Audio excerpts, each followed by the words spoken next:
اهلا بكم في حلقة جديدة من ارت لاب. انا احمد عبودة، وفيلم النهاردة زوجة رجل مهم.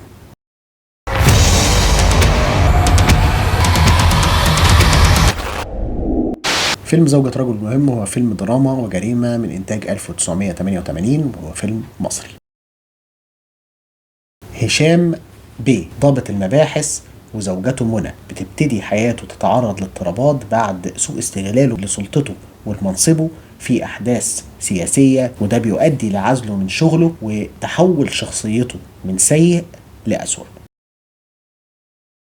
الفيلم من إخراج العبقري محمد خان، وهو كان جات له فكرة الفيلم بعد ما اعتدى عليه واحد ضابط شرطة في خناقة في الطريق، وده خلاه جواه حقد ناحية الضابط ده، فقرر ان هو يعمل فيلم ينتقم منه بيه. الفيلم من كتابة رؤوف توفيق، ومدير التصوير هو الرائع محسن أحمد.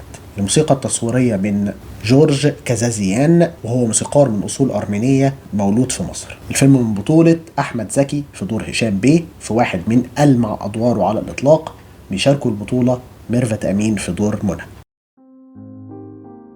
الفيلم بيبدأ بالبنت اللي بتهرب من المدرسة وتروح السينما عشان تتفرج على حبيبها عبد الحليم حافظ. بتكبر البنت ولسه بتحب عبد الحليم. محمد خان هنا بيربط لنا الزمن بعبد الحليم اللي هو تايمليس، يعني يتسمع في أي زمان. فبنشوف البنت بقى وهي بتكبر معاه. بيشوفها هشام بيه بقى في سوبر ماركت تحت البيت، وبيعجب بقى بأدابها وبأخلاقها وبخجلها. طول مدة إعجابه بيها بيبتدي يراقبها كأنه حيوان بالظبط، مفترس بيدور على فريسة.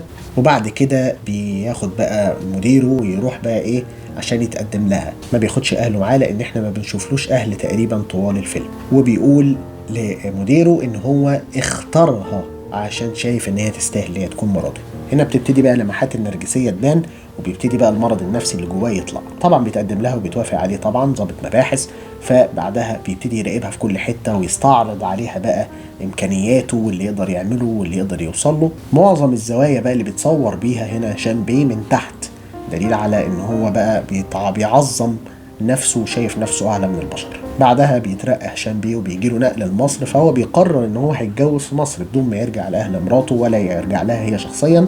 وبيقول لهم ان هم هيتفقوا ما يلاقوش من الموضوع ده، وهو هيحل كل حاجه. وبنشوف الاب بقى هنا في المشهد ازاي مهمش، وازاي بين هشام بيه ومنى في حاجز. طبعا هو صاحب القرار وهو الزعيم، وبياخدها وبيتجوزها فعلا وبيروحوا مصر. البدايه مبشره وبنشوفهم مبسوطين وتمام وكل حاجه جميله ورومانسيه، وهو بقى واقف قدام المرايه حاسس قوي بنفسه بقى وهو بيقص في شنبه. بنلاقي ان معظم المشاهد دايما هي تحت وهو فوق. بعدها جارتهم بتحاول بقى تتعرف عليها وبتحاول تقرب منهم طبعا عشان عايزين حاجه من الضابط، ولكن هو بيهرج ده على طول وبيفهم ده على طول وبيتهرب منهم وما بيقابلهمش. بعدها بتحمل طبعا، لان بنشوف بقى هنا النظره لولي العهد بقى، ومش باصص له على انه ابنهم او ان هي ام ابنه، لا هي دي اللي شايله ولي العهد.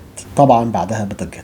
بنروح بعد كده ليناير 1977، والفيلم مقسم لعدة تواريخ بالشكل ده. بنشوفه بقى بطريقته في شغله بقى، وهو ازاي بيلفق لواحد صحفي قضية بكل يعني عجرفة وفساد، والناس قاعدة وكله شايف، وبيلفق له القضية وبيلفق أقواله. بعد كده بنروح بقى للنقيض تماما، وهو معزوم في حفلة واحد عضو مجلس شعب ورجل أعمال، والراجل ده نفسه بيشتم في الدولة زي الصحفي بالظبط، ولكن هنا بيشتم لمصلحته الخاصة. فبنشوفه ساكت، وبالعكس بيتخانق في مراته لانها ردت على رجل الاعمال وقالت له ان هو كلامه غلط، لان هو بيطاطي للي اعلى منه لكن بيدوس على اللي تحته. بنحس بقى هنا ان هو الفيلم اسمه زوجة رجل مهم، ولكن زوجة الرجل المهم ما بتطلعش كتير، هي هامشية جدا في الفيلم. هنا حرفيا محمد خان بيدينا رسالة ان حتى الفيلم هو سرقه منها. بعدها بتبدا اعمال شغب ومظاهرات، وبيغرق بقى هو بقى في شغله اكتر في محاولات بقى التلفيق والقبض على الناس وخلاص وضرب المحاضر، وهي في الناحية التانية بتغرق مع عجلتها اكتر وبتبعد اكتر، والمسافة ما بينهم بتكبر اكتر. وهي دايما بقى في من اول هنا بتتحط في فريمات محبوسة جواها،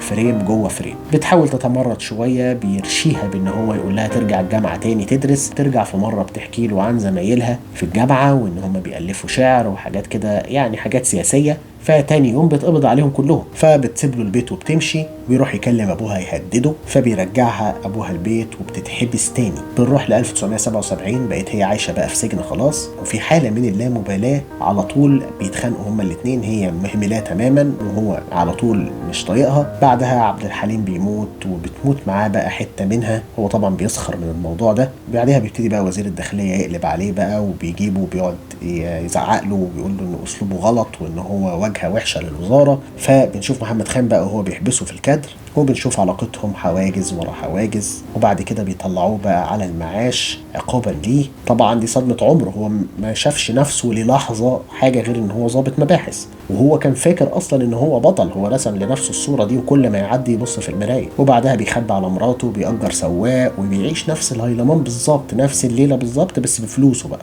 وبينزل كل يوم الصبح بدري يركب العربيه، السواق يديله تحيه ويروح يقعد على القهوه يشرب قهوه هناك. وبعدها بتتقلب الايه بقى، بنشوف بقى هو بقى تحت وكل الناس فوق، الفكهاني فوق، كل الناس، كل شخص بواب، اي حد بيتعامل معاه بقى فوق. بعديها بيبتدي بقى نحس ان هو مخه هيبتدي بقى يفك، فبيجيبوا لك بيتفرج على اسماعيل ياسين في مستشفى المجانين. في 1980 بقى بيبقى وصل للقاع تماما، وهو بقى تحت جدا بقى وهي فوق، بقى عاطل وبيسرق فلوس من محفظتها، وهو بيفتح المحفظه بيلاقي ان ابوها بعت لها فلوس، بيتعصب جدا، فازاي انا بيتي تصرف عليه فلوس من حد تاني، انا فبتقول له ما انت ما بتصرفش على البيت، انت فاكر معاشك بيكفي حاجه؟ بيضربها وبيخرب الدنيا، وبعد كده بياخدها ويصالحها بره.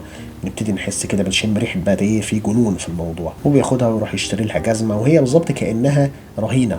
بعدها بيجي سيكونس رائع، محمد خان وتمكنه بقى من المونتاج والتصوير والفيجوال ستوري تيلينج، ازاي يقول لك حدوته بالصور بس، جرس، اقفال بتفتح، احضان، مسدس، شخص مختل عقليا، بعد كده بيقتل ابوها وبعديها بينتحر، وهو ده تمن حريته النهائي.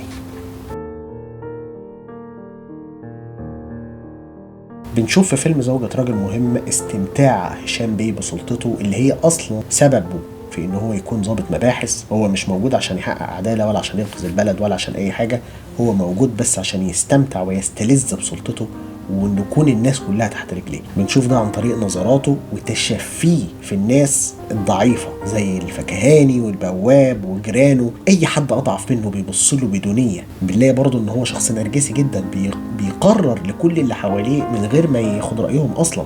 فهو قرر ان هي هتبقى مراته، هو قرر ان هي هتروح مع القاهره مثلا لما قعدوا في النادي ان هي تاكل كذا كذا، لان هو شايف ان ده اللي كويس. بيجي مشهد مثلا في القطر وهم لسه مخطوبين، هو قرر انه يقعد مكان الراجل، يعني الراجل قايم يسلم عليه راح هو قاعد مكانه، بس خلص الموضوع، هو قرر ان هو خد الكرسي ده. صراع التحت وفوق طوال الفيلم، طول ما هو ضابط مباحث هو فوق، لحد ما بيقابل حد اعلى منه بيبقى تحت، لكن يرجع فوق تاني.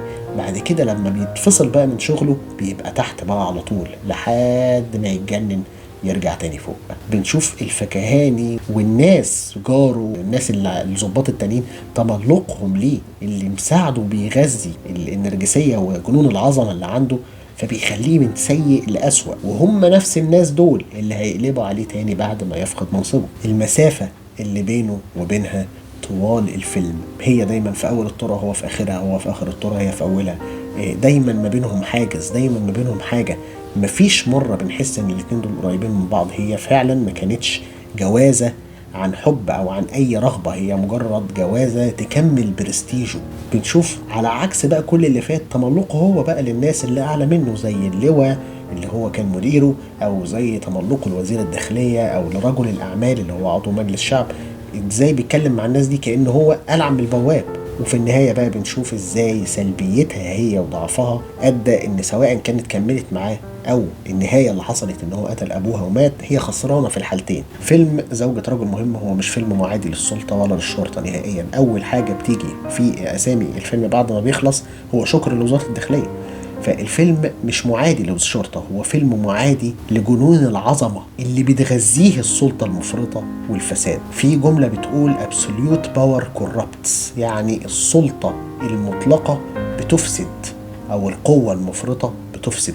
ده حقيقي خصوصا مع شخص أصلا مختل، شخص أصلا مش سليم، وهو نرجسي بامتياز من نظرته لنفسه في المراية، لبعده عن الناس، ورفضوا مساعدتهم تماما بأي شكل من الأشكال، القريب قبل الغريب. حتى زوجته اللي هي كانت القطعة الناقصة عشان يكمل بيها صورته المثالية وبرستيجه ونظرة الضباط التانيين ليه، كان بيرفض يساعدها ويرفض ان هو يحفظ ماء وجهها. حتى كل الحاجات دي بالنسبة له كانت مجرد أدوات يكمل بيها البازل بتاعه، يكمل بيها الصورة المثالية اللي هو راسمها لنفسه والعظمة اللي هو حاططها لنفسه. والحقيقة هي ان هو من جوه شايف نفسه ولا حاجة، بدليل عدم قدرته على التكيف من غير سلطة ومن غير حراسة ومن غير نفوذ. زوجة الراجل المهم برغم براءتها إلى أنها دفعت الثمن غالي جدا. زوجة رجل مهم هو كاركتر ستادي عن الشخصية المعتلة النرجسية اللي بنقابلها في كل حتة. الموضوع مش حكر على ضابط الشرطة، ده ممكن يبقى دكتور جامعة، ممكن يبقى دكتور عادي، وممكن يبقى مهندس، وممكن يبقى مديرك في الشغل، ممكن يبقى عمك، ممكن يبقى جدك، ممكن يبقى أي حاجة. اللي احنا بنسميها عندنا في مصر شخص ناقص أو محدث نعمة، وموجودة في كل مكان، في كل وظيفة، في كل زمن، في كل مكان على وجه الأرض. زوجة رجل مهم هو فيلم بيورينا ايه اللي بيحصل لما راجل كل حياته ووظيفته ان هو مهم ما يبقاش مهم. فيلم زوجة رجل مهم هو رقم 30 في أحسن 100 فيلم مصري. روبرت دينيرو رئيس لجنة التحكيم في مهرجان موسكو شاف الفيلم لما اتعرض في المهرجان ووصف أداء أحمد زكي بالعبقري، والفيلم ساعتها اترشح للجائزة الذهبية في المهرجان. الفيلم حصل على جائزة وترشيح. وتقييمات الفيلم على IMDb الفيلم واخد 7.9 من 10. أتمنى فيديو النهاردة يكون عجبكم. أحب أسمع رأيكم في الكومنتات. لو عجبكم الفيديو لايك، شير، سبسكرايب، وأشوفكم في حلقة جديدة من أرت لاب.